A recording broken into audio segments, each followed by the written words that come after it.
Hi, welcome to the Pursuit of Truth. It's been a time since I've done the last video because since my last illness of the liver and kidneys, still waiting for the liver repeat blood test. I've had back pain for a week and now I've got leg pain, like my calf and I don't know if it's a hamstring, there's a calf area under my knee and my hip. I assume they're all connected, not the liver and kidney, but the back pain and this leg pain. So, it's so painful. So I wanted to make this video because I've been watching recently about this this case of the boy Archie Battersbee, who the doctors have said are brain dead. And what struck me was the footage. I don't know if it was the mother or the daughter's hand being held by Archie. So it's like a grip, and they're pulling away, and it's not letting go. You don't see the clasp, but you see it holding on tight. And I've never seen like that before. So that makes you feel that maybe this child is still alive, and that's why they're trying to go. They tried to go through the United Nations, but unfortunately, the Home Secretary decided that because we haven't written the laws yet, we're not going to honour it, even though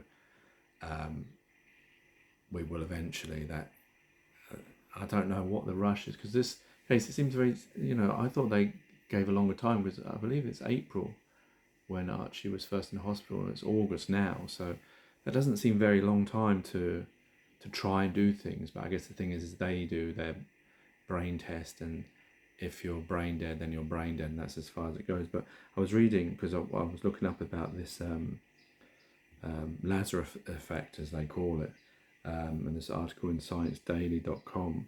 I have to take the glasses off because I can't read without taking them off. So they were talking about one of the most startling movements for family members and healthcare professionals called the Lazarus sign. It's a sequence of movements lasting for a few seconds that can occur in some brain-dead patients either spontaneously or right after the ventilator is disconnected. And it says it starts with the stretching of arms followed by the crossing or touching of the arms on the chest. That seems very like, when you die you do that, no? And finally falling of the arms alongside the torso. He said it's also a spinal reflex, but it can be disturbing if family members and others who see this. So of course they've come up with a way of answering that. I guess that's what they would say that was. It was a spinal reflex, not to do with the brain. The only thing is that I suspect they don't have the machine connected up all the time. What if there's sparks of brain activity? Is that possible? I don't know. I assume the brain's active at all times, so they would probably say, well, when we test it, if it's not active, then it's not active. It's not going to, come on and off. But then I found this story on BBC News. Miracle teen recovering after leak van crash. This is 25th of April. The family of a man who was believed to have suffered fatal injuries after being involved in a road traffic accident says Miracle is alive. Lewis Roberts, 19, was struck by a van on Broad Street in Leek in March 2021.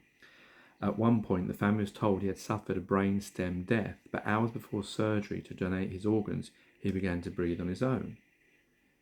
And this is just so you know, I'm not making it up. It's on BBC News. You can search it yourself. So there, his family were told, and let's assume this when he was told he had brainstem death, i.e. he was brain dead. I wonder what they're probably going to say. Is it a mistake? What is the? It doesn't say.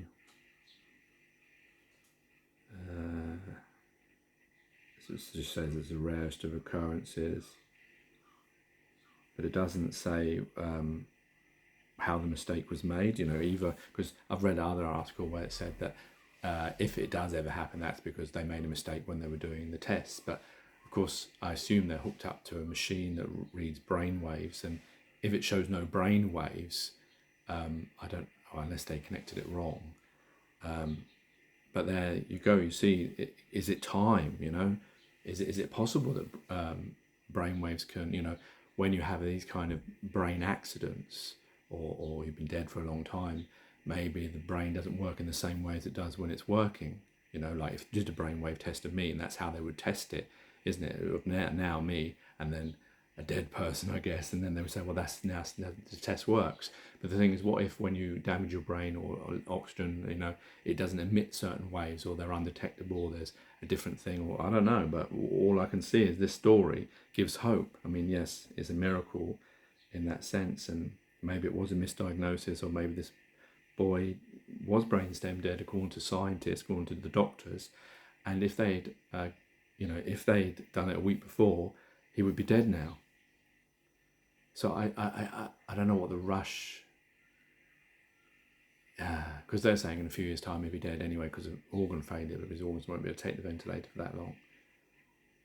But I get it from their point of view. The problem is because the system we live in is based on money. So all they're thinking about is that, you know, this, as far as they're concerned, this child is dead, and they're just wasting time and money. Not wasting, but you know what I mean. And that's their mindset of it. I'm not sure why the Home Secretary decided to wade in about, you know, not honouring UN laws because we haven't actually written them yet because of the Brexit debacle. But that seems very, well, much of this government, a Conservative government recently, of not honouring things.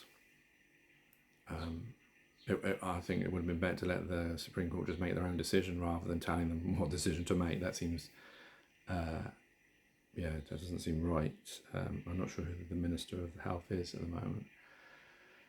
moment.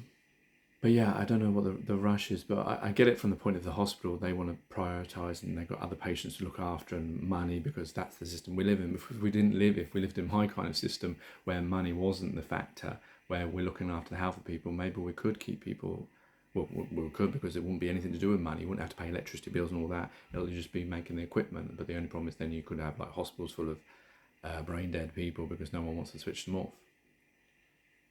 But then maybe given time, like with Lewis Roberts, maybe Archie Battersbee could have the same recovery. I mean, my hope would be that if they do fail to get this European court injunction, which apparently they're saying that it's unlikely, and 11 o'clock he's turned off, that once his machines are turned off, he wakes up himself and proves them all wrong, because it's not impossible. It's happened before, like with this boy, you know, so it's not like, and like I said, if it was done a week before, he'd be dead now. So I don't know why the rush, you know, to end this story, to end this boy's life, when the parents, I mean, like they say, it's their child. And I mean, the gripping of the hand, I don't know if there's other things. They said also his eyes open, but I know that I've seen that they just put that to spinal things as well. But obviously as a parent, and a parent myself, if you see those kinds of things, you want to do as much as possible to keep your child alive, to give them the best chances, and not after only 3 or 4 months decide that's it, we're not going to try anymore, when there seems to be signs of, what they say, signs of him improving. I mean, the parents are fighting so hard, and the UN say there is a resolution if they consider the child to be disabled, that he should be kept alive. Or at the very least, because now they want to take him to a hospice and let him die nicely. I don't see what the problem is with that. Why do they have to do it so clinically in the hospital, and, you know, they get stuck in their own ways and forget that we're human beings with feelings, and that at the end of the day, it should be the parents who make these decisions. And if we weren't bound by a system that was based on money and power and division, all that, we wouldn't be in this situation. That's what we all need to reflect upon, how money, again, our system, is getting in the way of us human beings living.